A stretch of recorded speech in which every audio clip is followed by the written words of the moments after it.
a 25th anniversary tour with his band Dada, who we all remember from their breakout hits in the 90s. They have not stopped. They are performing tonight at the Met Cafe, and I'm so excited to talk to Joie Calio. Joey, come on out. Hey. How are you? I'm doing great. Thank you so much for being here. I'm really happy to be here. It's such a great day out, too. It is so beautiful. Yeah. Welcome to Providence. 25 years of touring, and I'm sure you've been to Providence a number of times. Oh, yeah. I love it here. We're happy to have you back. Right on. So, Dada, man, we all remember in the 90s, Disneyland was your huge hit. It was the first single off of your debut album. It was. That Happens to Nobody. So what was that experience like for you guys? Very actually interesting. Well, obviously it was great because I've been a musician since I was 6.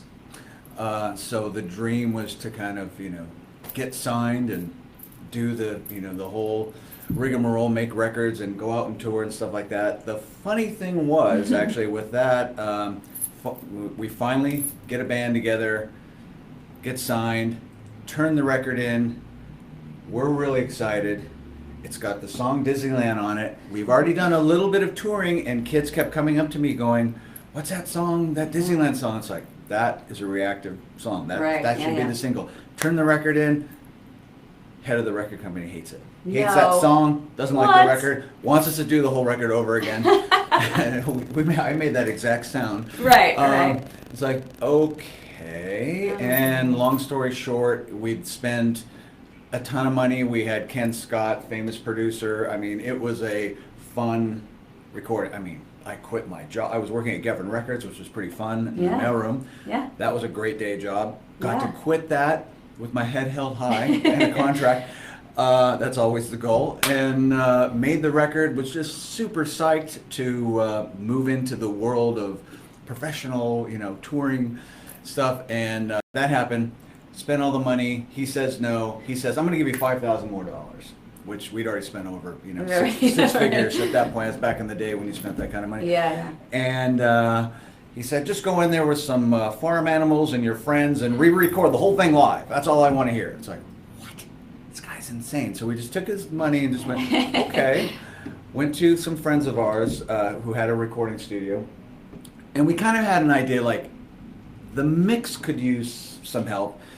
But we also decided, let's front load this thing. Let's come at this thing with, both barrels. We wrote some more songs. Mm-hmm. We wrote 6 songs. 4 of them ended up on the record. We kind of remixed the record, repackaged it, turned it in, and somebody else at the record company loved it. So smart person. That happened. And he still didn't like Disneyland, but it was like, okay, you go out and we'll see what happens.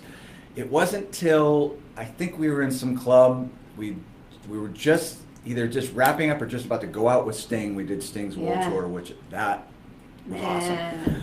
He's great, by the way.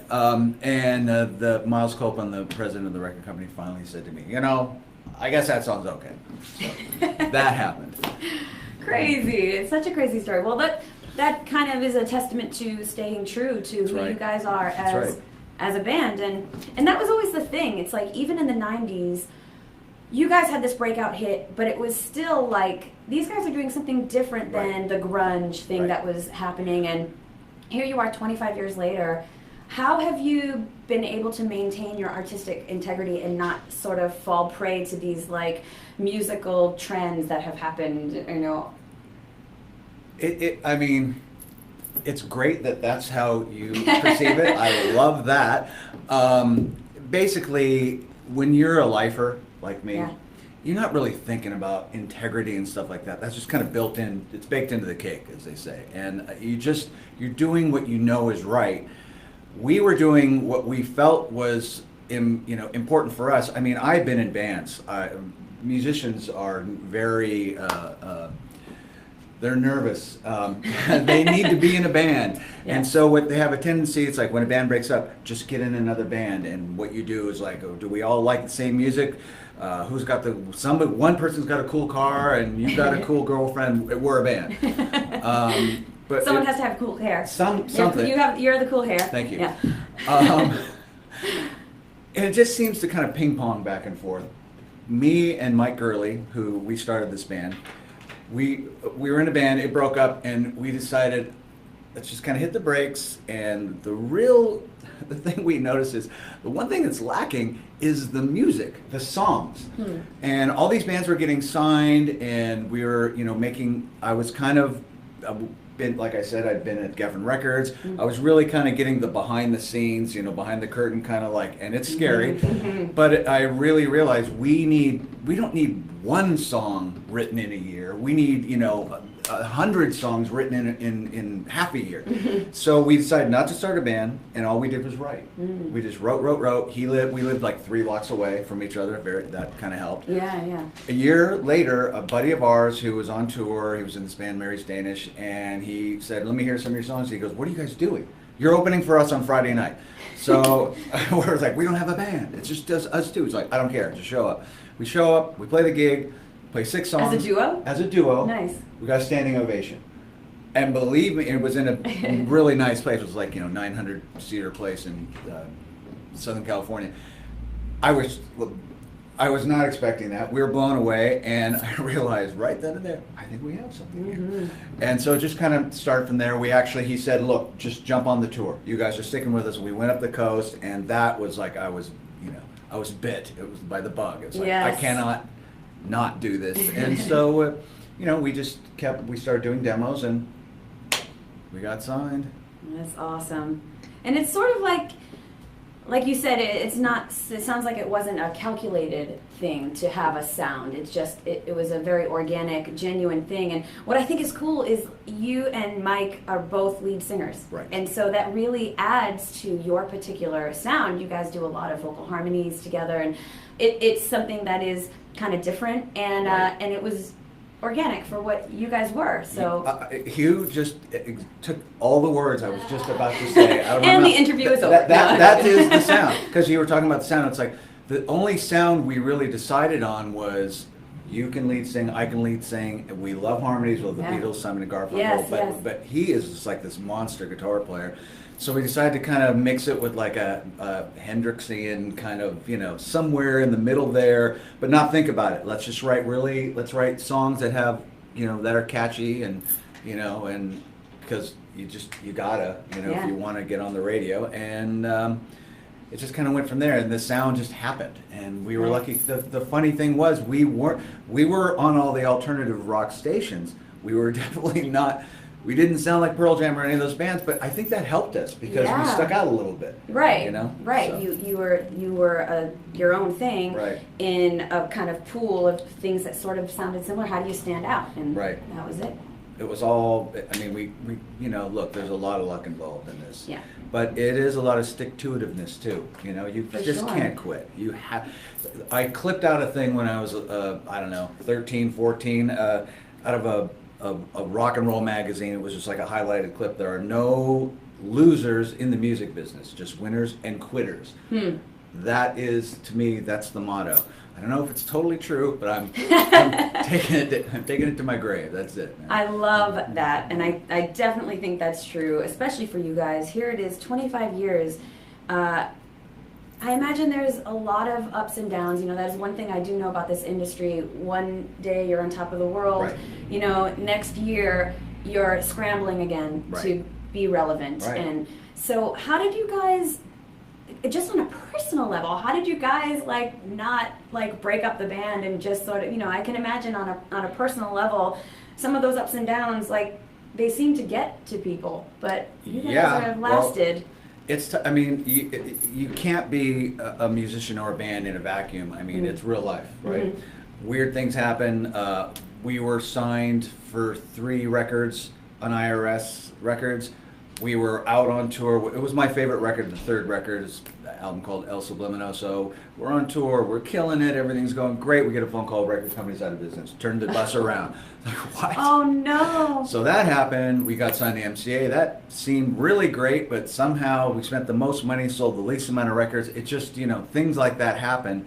You really just have to just keep going. We are pretty tight, the members of this band, and honestly, those guys are sick musicians. They really are. Mike Gurley, guitar player, forget about it. Phil Levitt, drummer. When we took like a little hiatus, he went and he was in the Blue Man Group for a while. I mean, it's just so cool. Yeah, it's just the group of the quality is there. I'm not going to say anything about myself, but those guys, I'm really lucky to be in a band with those two guys. I can tell you that right now. That helped. Yeah. It's just the quality stayed there, and I've known Mike since high school. We were like, in competing rock bands. We were like, oh yeah, we showed up at the same party. Hey, you're pretty good. Yeah. So there was a little bit of a community kind of thing there, and yeah, we just kind of hung in there. I mean, it's not easy. We've kind of branched out, and now scheduling is really the new kind of problem. But we make it work. Mike is out doing some stuff with Kiefer Sutherland. Oh yeah, because he's a band, and he tours with Kiefer Sutherland, which is I bet crazy. that's a fun tour to be on. And Phil's he's a VO guy, voiceover guy, he's like every once in a while I hear him on TV. It's like what? That is so cool. Yeah. Well, I think that's great that you guys have, you've stayed together and worked together, but also reinvented yourselves as individuals and creative people. I mean, I know that you have done a lot of solo recordings and worked with other bands and other musicians. Right. And is that something that you did just to sort of keep the creative thing going, or did you want to explore other, stylistic kind of endeavors? Yes. Both. I mean, really, it's just one of those things where when you are doing it, it's write, record, tour, tour, and every once in a while the writing it goes out of bounds from where you were with that band. Right. And you don't want to just like, well, we can't, you don't want to, it's like, I kind of like that, this kind of stuff. So we all, whatever, we all did some different things, and I did some recordings, and which was fun, and it ended up actually one of the last recordings I did sort of spawned a side project that me and Phil started, the 7-horse band, and it's just a 2-man, a little bit more Stonesy. I kind of feel like Dada's more a little Beatley. I mean, I don't want to compare yourself to the Beatles. And then the 7-horse is a little more Stonesy. First song we record gets in the Wolf of Wall Street. Still to this day do not know how that happened, but it's like a 3.5-minute song that's in the movie for 5 minutes. It's the greatest presence ever. So. Oh, that is amazing. Yeah. Speaking of Beatlesy, you guys have a couple of new singles out. Right. I checked them out. Definitely hearing a little like Beatlesy vibe. Love the production on it. I think it sounds really great. Dave Way. He's 4-time Grammy. Yeah. He's like our friend. Me and Phil are really tight with Dave Way. We kind of like scooped him into the Dada world now, and it's like he's perfect. Yeah, I mean, this guy's incredible. Dave Way. He's worked with everybody. I mean, literally everybody. So, but we just happened to get along. He worked really well with the sound of the band. He totally gets. He's a big Beatle. Yeah. He's got all the Beatle books like on the ground in the studio and stuff like that. We didn't want to. We're not thinking let's do a Beatles song. Just sometimes it's like, well, all right, it's kind of going in that direction, and it seems to be the right thing for the song. So just whatever, no apologies. Yeah, no, it's someone's got to do it every once in a while. Like I don't want to do that every time, but definitely it kind of worked for the first song, the Bluebird. Definitely has that. Yeah, it's the first new stuff in 10 years, so we're pretty excited. Crazy. The weirdest thing about all this, we sound better than we ever have. I mean, ever. It was more kind of maybe punk rock energy back in the day, but I listen to recordings, it's like, I can tell I'm jumping around and just like, not singing well. Now it's like I'm really focused, I have in-ears, and it's like, ooh, you can really dial it in. It's like I'm kind of digging it, liking sounding good, I don't know. No, absolutely. I think that I can hear it too in the new recordings. It's like it's kind of more polished, but it still sounds like you guys. Right. I don't think you've veered in a direction that is suddenly like, oh, I don't know who these guys are anymore. Right. Well, I mean that's sort of the blessing and the curse for Dada was that we were never too pigeonholed. But that's not a bad thing, to be pigeonholed. And so it kind of went against us a little bit because it's like, well, what are you guys? Right. It's like, I don't know. We're just whatever we rock want to and be. roll music, can I say? So. Is there an album coming out, or are you just going to release singles? Because I have a feeling about that. I feel like this day and age, release singles because people can have access to it. Right. I feel like this is sort of the culture of the day. That it's is like what's a one-off type of thing. No you might doubt as well about do it. Yeah. So I think what we're going to do, it has twofold bonus for us to do it two at a time. Mm. One is that, what you just said. The other thing is the scheduling. I was saying, Yeah. it's really hard to say, can we all block off time to record a record? Oh, yeah. And it's like, we can maybe agree on 2/3 of the time, and it's like, no, we just can't do it. So then the record doesn't get made. I like this 2 at a time thing. Just scoot on up into the Hollywood Hills where Dave Way lives and cut 2 tracks in, a few days. And it's Right. like, yeah, I think we can start stacking up, and eventually we'll have a record. Yeah. So Yeah. just not think about it too much and not make it a thing. I think that's the cool thing about Right on. the state of the industry. A lot of people have problems with the state of the industry Right. today, but there Right. are some benefits. I think Sure. that's one of them. I think the kind of DIY, you have direct access to your fans nowadays. You Right. don't need to rely on Right. distribution and Right. labels as much. So Right. it is kind of cool. We we end up doing a lot of a la carte Yeah. stuff. We put together our own kind of quote-unquote record company, and we hire this and hire that, hire that. The one thing that's still, look, if you can get on TV, if you can get on the radio, like just regular old-fashioned radio, Yeah. or right now, like Seven Horse, we get in movies, we get in commercials, all that kind of stuff. That's cool. Great. That used to not be Yes. cool. No, do it. Dada turned down a big check. I'll never forget it. In the '90s, for it was a beer. It might have been that beer out there. Okay. It Well, was. shall There's a remain big nameless. truck out there that just happened to pull up, and it was just like, no, the cool bands aren't. You don't. It's a sellout. Now it's like, please, beer Yes. company, hire us. Yeah, you need revenue streams these days true. because people aren't buying records like they did. No, and this stuff is not. It's not free Yeah, to tour that's around right. in Yeah. a bus. It's like it's a lot of responsibility, but it's funny. You just kind of, if you just get yourself in the mindset, you can do it. You really can. Totally. 25th anniversary tour. Here you are in Providence, Met Cafe tonight, guys.